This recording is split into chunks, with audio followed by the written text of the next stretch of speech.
Pozdrav ekipa, evo vidimo se nakon nekog vremena. Sad, koliko je to nekima od vas bilo dugo, a koliko je meni bilo dugo ili kratko, u to nećemo ulaziti. Napisao sam si jednu skriptu koju bi volio pročitati, a nakon toga ćemo dalje. Znači, za početak. U trenutku očaja pokušao sam se iskopčati sa ovoga svijeta. Probudivši se, završio sam doista među ponajboljim ljudima koje upoznah za života. Znate, anđeli nisu niti na nebu, niti po himalajskim pećinama, već to su vam ljudi koji sjede za stolom u pidžamama, puše jeftine cigarete, dijele među sobom sve što imaju i zaista od srca daju drugima savjete koje bi sami poslušali da mogu vratiti vrijeme. Istinski humanisti se nalaze zaključani po psihijatrijama. Znate ono, kad vas najbolji friend sluša i broji riječi i slogove, tek toliko da dođe na njega red za spiku. Znate? Nakon dugo vremena tamo sam upoznao navodno vrlo bolesne i nestabilne ljude koji su, gle čuda, u stanju zaista poslušati što im čovjek do njih ima za reći. Za hejtere imam posebnu poruku. Hvala vam lijepo, jer zbog vas sam naučio kako ostati smiren, pribran, sabran i spreman. Za istinske fanove, to jest virtualne prijatelje, zbog vas sam još uvijek tu i biti ću tu. Da, biti ću. Ako me ne bude, znate da me nema. Vama koji ste brinuli, žao mi. Zaista, žao mi. Nisam izliječen, ali nastojati ću se kloniti cuge, to jest alkohola. Ne donosi mi ništa dobro, zaista. Ostalo tako i tako neću mijenjati. U teoriji, odnosno hipotetski, bilo bi moguće. U stvarnosti ne isplati se. No zaključak je. Sezona u paklu pretvorila se u sezonu u raju, ali sada biram život i drago mi je da sam ga dobio. Hvala svima koji su me izvukli iz tame. Hvala vam od srca i neka vas Bog blagoslovi. Zauvijek ću vam biti zahvalan. Bojan Jaklin Polić, a.k.a. Bojan 1989. Dakle, to je ono što sam htio reći, neka vrsta, ne znam kako da to uopće nazovem, epitafa, manifest, epitaf se u biti piše pred smrt, ali ovo je obrnuto od epitafa, a opet u isto vrijeme nekakav manifest za, youtuberski manifest za bolju budućnost. Tako da tu sam, tu ste i vi, koliko vidim. Prošli video koji sam objavio sa IQ testom, očito pametnjakovići koji dolje su pisali komentare nisu shvatili da je to upravo bila udica na koju su se upecali.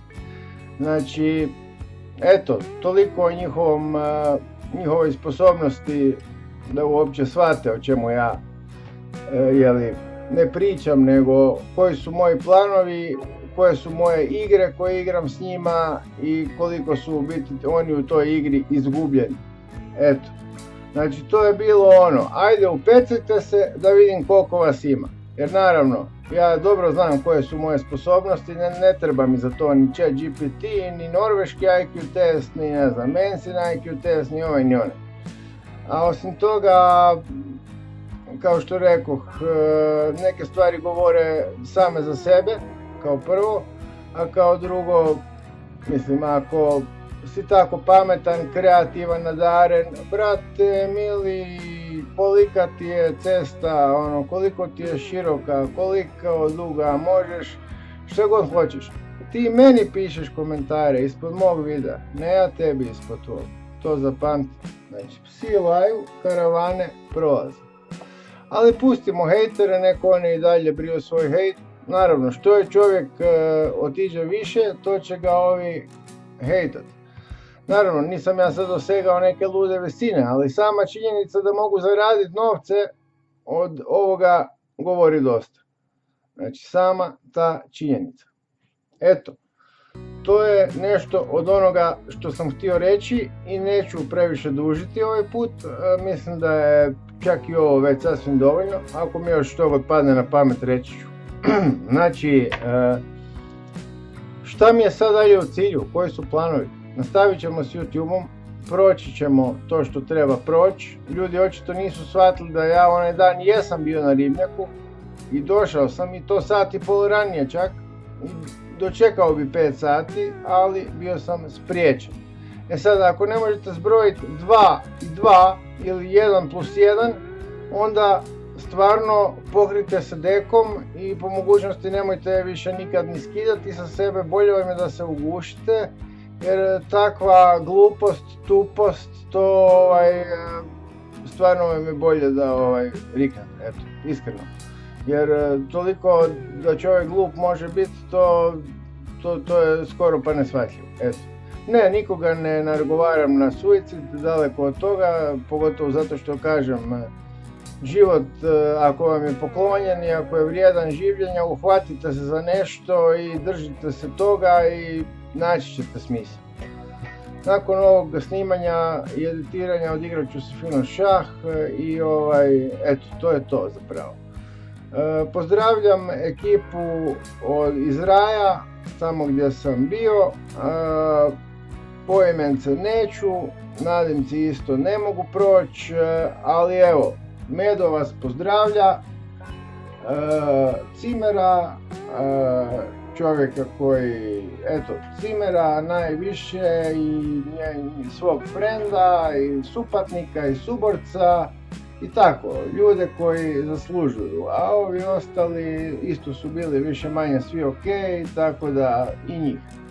Eto, dobit ćete video, ovi koje sam pozdravio, znaćete se prepoznat. To je to. Fanovima još jednom svako dobro, sve najbolje, vidimo se, a hejteri ne zaslužuju da ih se spominje, tako da eto, žao mi je što sam ih uopće spominjao. Tako da ljudi, budite mi dobro, ljeto još neko vrijeme i traje, pa uživajte u ostacima ljeta, ko voli ljeto, ko ne, uskoro kuca na vrata jesen, ja recimo preferiram jesen, tako da nadam se da slijede još bolja vremena, ali onako kako si napravimo tako će nam biti, plus nekakva jednadžba kaosa, karme, sudbine, to ne zna niko, osim sveznajućeg, svevišnjeg. Eto ljudi, to je to. Još jednom za kraj, pozdrav ekipa i drago mi je što gledate i što smo tu i što se vidimo. Budite mi dobro.